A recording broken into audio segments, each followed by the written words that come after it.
Originally opened in 1901, Lakewood Park was originally a picnic and recreation area. In 1929, the park owners added the Comet, a built in-house wooden roller coaster. Through the years, the owners have added multiple attractions, from an Aero Logflume to an Intamin LSM roller coaster. And that is just a brief introduction for Lakewood Park that we'll be visiting in today's episode of Park Spotlight.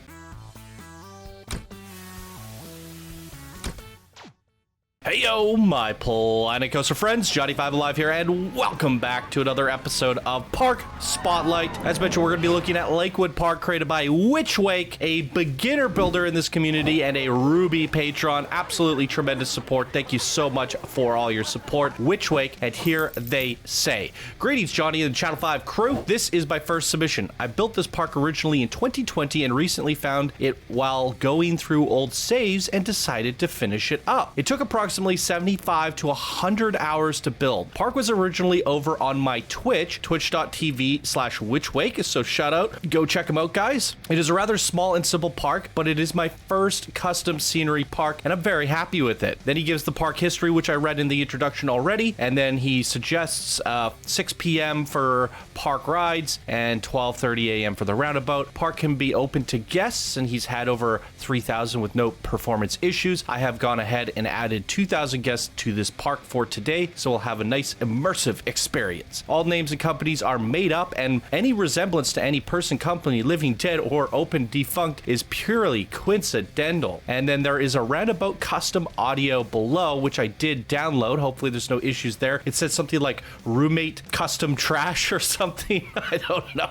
So I'm assuming his roommate or something made this random music, so it should be copyright free. Hopefully we don't have any issues with that. Very awesome stuff. So Park is looking fantastic for a beginner builder. Always love to see the humble beginnings of an up-and-coming builder in this community, so why don't we get right on into it. Okay, welcome ladies and gentlemen to Lakewood Park. I was called it Witchwake Park. Well, Witchwake is the creator of this park, a beginner builder. As mentioned, they are a patron. I want to give a shout out. And interestingly enough, we did a open Diablo beta weekend together. So one thing I hope to do in the future again, because I thought it was really fun. If you become a patron or, you know, subscribe to the channel with the Join Plus on YouTube, that is also another option to give you all the benefits. You will get access to the VIP room in Discord. So what I decided to do for the Diablo open beta was in fact, hang out in the Patreon chat room. And anybody that was going to download the free open beta weekend was welcome to come hang out and play some Diablo. There's the Comet. The awesome wooden coaster there.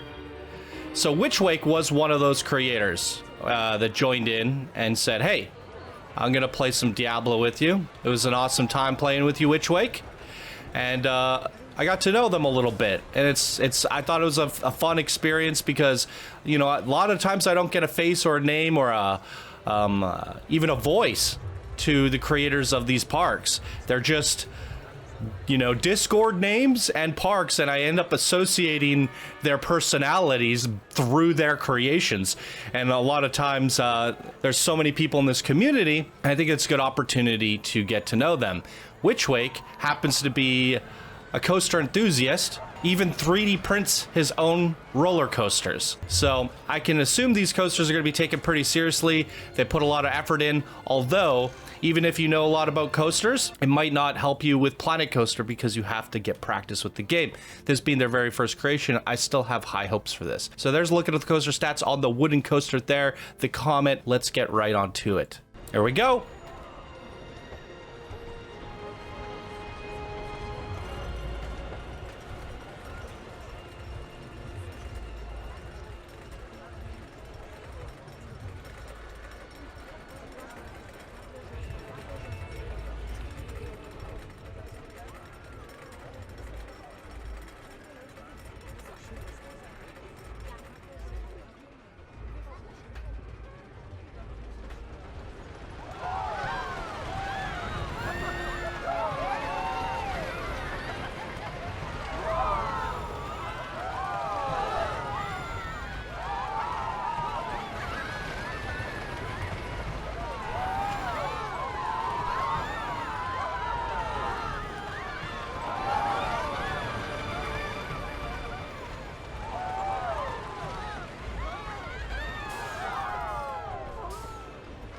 All right, short and sweet, but simple and clean. Really good layout on that. Could use a little bit more banking, maybe make some of those elements a little bit more extreme on the turns, but I'd say pretty standard, pretty good wooden coaster overall.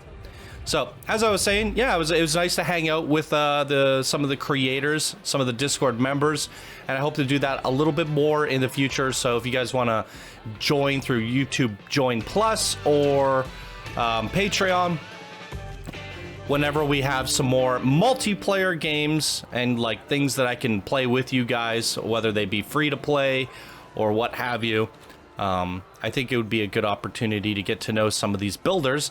And because of that, it's like, hey, Witchwake's like, I got a creation in the inbox. I'm going to go check it out. And here we are, checking out his creation. And I got to see some of his 3D printed models making roller coasters. It's pretty cool. Pretty cool indeed. So it was fun getting to know you, Witchwake, and now it's fun to check out your theme park. Got a face to the name. In fact, I would say most of the patrons I have gotten to know over the years through similar things like that. Hangouts, calls, and stuff like that. So, this coaster's looking awesome. I liked what you did with it thematically. The engine shop. It's a repair shop. What did you call this one? The Speed Demon. So there's a look at all the results for the Speed Demon if you'd like to see them. And this one's taken off. We're gonna get right to it.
Wowee, there it is. Beautifully designed coaster, super intricate. I have a feeling this might end up being my favorite coaster in the park.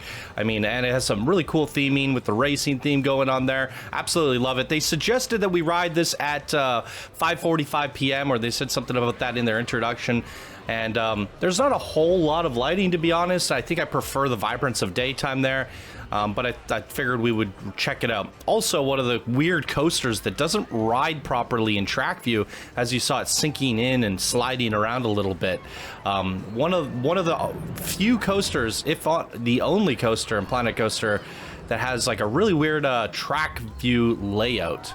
I turned up my sensitivity just a little bit just now, so that we could walk a little bit faster without me doing the zoom thing. I know we talked about this in a previous park spotlight, but I think this is actually a good speed here. I went to -5, so it's still pretty slow, but we won't have to hold that shift button to zoom around. And this is a nice steady pace. We got this one lonely pirate ride at the back of the park there. None of the guests are making their way over to it or riding it for any reason. And no pirate theming or anything going on over here. But what we do have is a go-kart track that's looking like a pretty fun circuit overall. And we got a carousel there and a little mouse ride. Let's go check out the go-karts. We need a full batch of guests to get going on this, and it looks like the queue is packed. Yeah, wait times on these go-karts are not the greatest. The garden carts. And if I remember how to do this, Bollard. Yeah, we can go ahead and ride them here today. I get to drive. It's been a hot minute since I did this. We're gonna go in the very last car so that I can see if I can pass them. Hey, wait! No, there's no rider for my car. Oh no. Okay, oh god, it's starting. Ugh, hide UI. Yeah, even though I'm driving, you still need a human being in the vehicle, which is a little bit unfortunate, to be honest. I feel like Frontier should allow you to drive the go-karts or test the go-karts manually, even without a NPC inside of the car.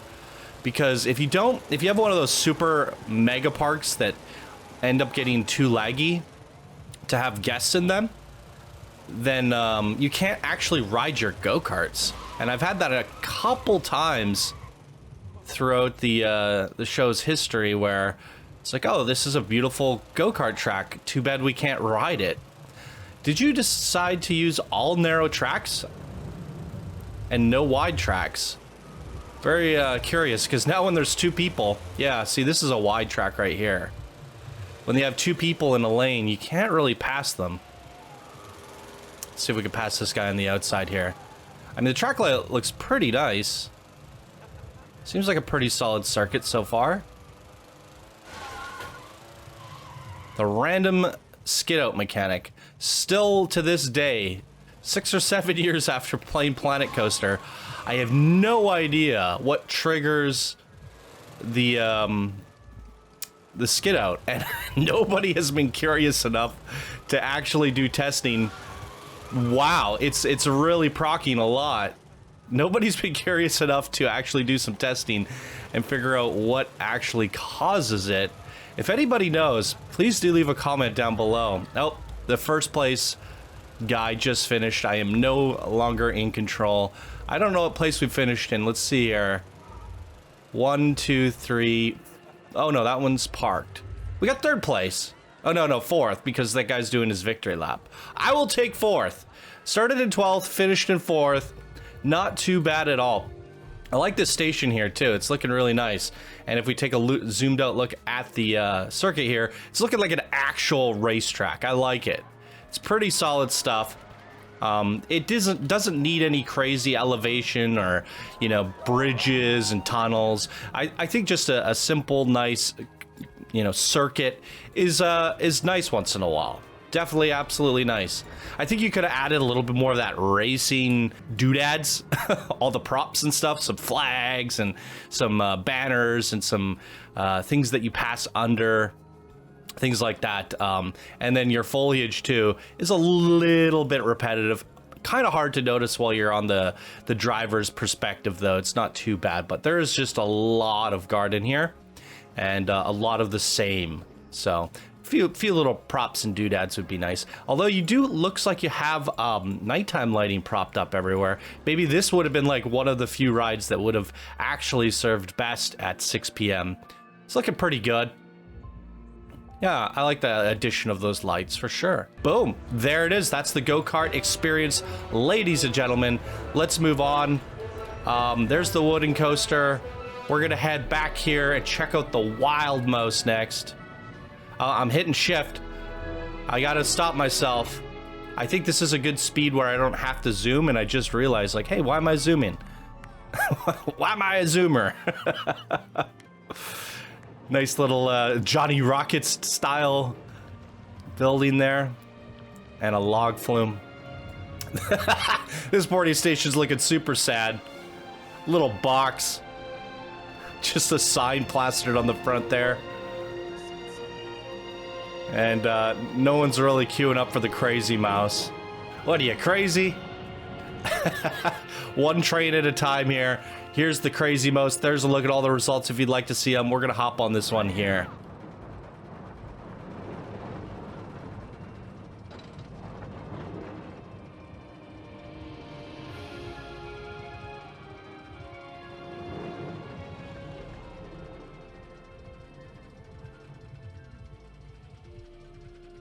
They were super excited. She was super excited until she realized how long this chain lift wait is.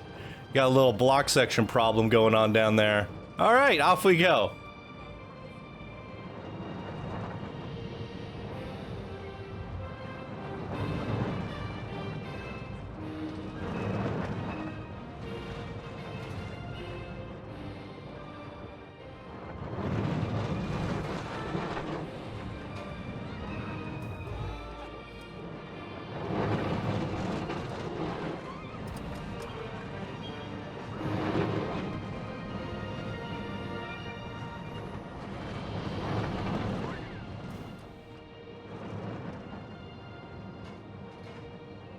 Okay, there it is. That is the Krazy mouse. Gonna be honest, I am not crazy about Krazy mouse coasters. Although this is pretty realistic and pretty standard to the likes of what you would see in real life. Mainly, I don't like it as in my local theme park had a Krazy mouse. And I think they ended up taking it down eventually because it was too dangerous. And it was so high up and you were in such a small, rickety little cart that you could, like, literally felt like you were gonna fling out of it. I think that's like the purpose. It feels like you're gonna fall out the side, but it felt dangerous. It felt like somebody was gonna have an accident.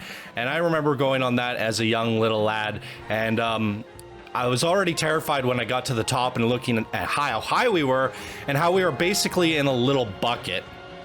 And ever since then, I've never liked wild mouse coasters. Absolutely hate them. Okay, this is the Roundabout. And they wanted to, like, vibe out at nighttime. So we can do that. We can vibe out at nighttime.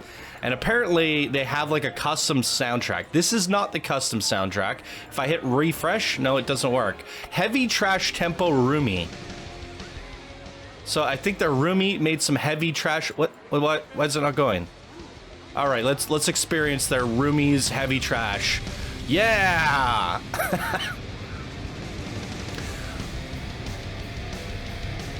All right, I'm digging it. As some of you guys may or may not know, I'm not the biggest fan of heavy metal. I've been traumatized by heavy metal from my sister growing up. She doesn't like it either. But there is some heavy metal that I like, and I actually was digging that song. So Yorumi has made some heavy metal that I can get behind, that I can vibe with, and we had some other people. I think it was Warmgar makes some heavy metal, and he sent me some clips of it, and I really liked it as well. Depends on the heavy metal. I think the heavy metal that this is awesome. I think the heavy metal that I'm not the biggest fan of is that of which a lot of rah when they deep throat the microphone there. That's where I'm like, okay, I have to take 17 Advil and go sit with birds and butterflies for a while and regain my soul. It's too dark for me. Too dark. Okay, we got a standard Boomerang coaster to maybe finish things off. I know we saw a Logflume at the back there. We'll take a look at that, but we might not ride it because it's a very, very simple Logflume. So here's a look at the stats of the Boomerang if you'd like to see them. And we're going to go at daytime. Back to daytime for this one here.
And there it is, the most standard Boomerang layout you could possibly create. But why not have one? Why not include one in your Planet Coaster theme park? In fact, I'm actually kind of curious. Let's see. I know Frontier has pre-made boomerangs. I know this one's a little bit different. Yeah, that's not that great. I think the one you made is a lot better. So certainly better than Frontier's default boomerang for sure. We actually did not go on this corkscrew coaster, which is looking pretty awesome. And I do want to do a flyover of the Logflume. Here's a look at the Logflume. Pretty much just go up a lift. It's a single drop and then back into the station. Pretty much standard to like my local theme park, although I think my local one has 2 drops. Yeah, come to think of it, like I don't, I've gone on the local theme park's Logflume a lot, and I remember it's like one of the rides that you save for last, because you don't want to be wet all day, and I never bring a change of clothes. Logflume is a particular thing, like, who goes on a lot of water rides? If you go on a lot of water rides, let me know in the comments below. Or do you actually skip the water rides entirely? Or do you bring a change of clothes? Because I'm thinking about it now. My local theme park, you didn't get that wet in the Logflume. But if there were multiple water rides in my local theme park, would I go on all of them? Probably not. Unless it was like a really hot day that you could dry off quickly. But here in British Columbia, hot days are still often pretty cold. Depends. You have a cold wind, but a beating hot sun that feels like your soul is melting. But you get some pretty chilly breezes. So it's definitely hard to prepare for weather out here, because it could also rain at any moment. All right. So, last but not least is the corkscrew coaster. And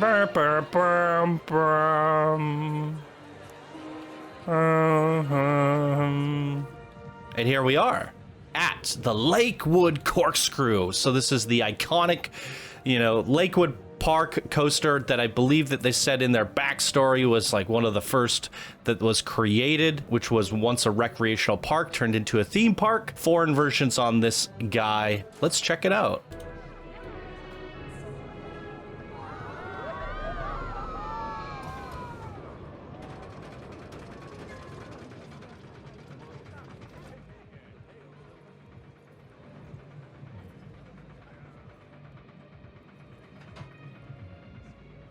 Decided maybe we'll do a track view for this guy, because we have not done a track view ride in this theme park yet.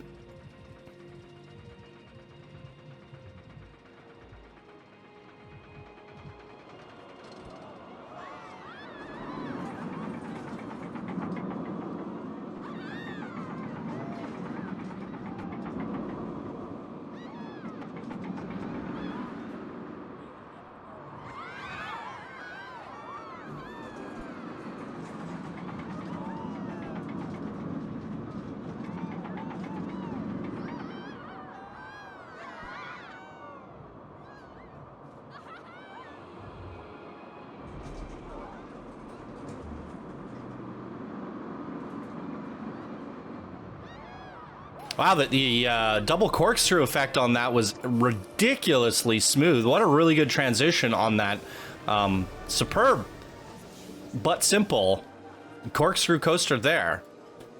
Wow. Okay, is there anything that we missed? Here's a take a look at Lakewood Park from a bird's eye view. As mentioned, this was their very first creation ever that they decided to go back and finish. For a builder submission, this is top quality. I mean, there's a lot of builders submissions that we get sent in where the pathwork doesn't have a lot of foliage. And in fact, I would say this almost has like too much foliage to a fault, where it's just like so much is overgrowing. It's almost feeling like it's the maintenance fee for garden work is going to be really high. And we do have a lot of like repeating trees and repeating plants because there's so much foliage. So I think just as like a little bit of word of advice or some feedback to the creator, some things to kind of play around with, and in the future is to fill some of these areas with a little bit more like centerpieces like you have here, right? Have some more fountains, have some more things to look at, some more fencing, play around with the more static props in between elements, so it's not just trees all the way around. And then maybe add some more big bold coaster signs. There's tons of amazing fonts. I mean, the one thing that has the best font is going to be the Roundabout here.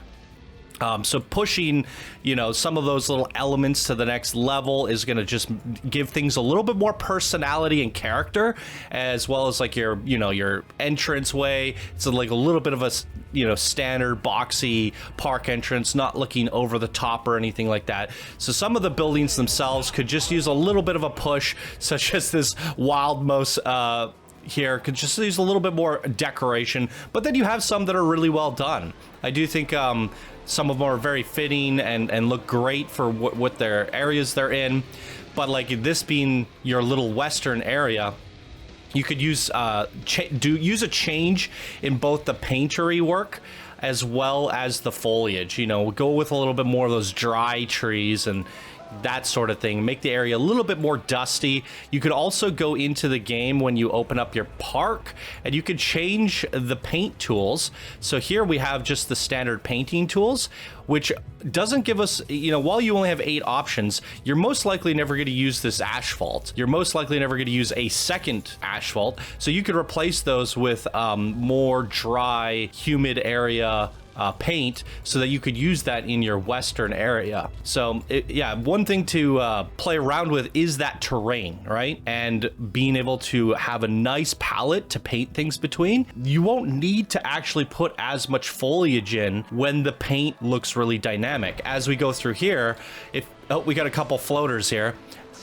It looks very immersive, and breathing room and open space can feel very natural, where you don't need trees everywhere, right? And then my last point is I love this little island that you put back here, and it's almost like you were thinking about doing a little expansion. Imagine having like this really cool custom bridge coming across here. You have like this nice pier coming down here, or like a boardwalk or something. Then you have some rides on the pier, like a pierside boardwalk theme park area off to the side, and then you have a few fun beach attractions or something around like that, and a coaster on this island. And it makes it like really interesting and challenging to build on interesting terrain shapes, right? When you chose to go with this giant rectangle and fill, it doesn't really challenge yourself in both elevation and shapely design.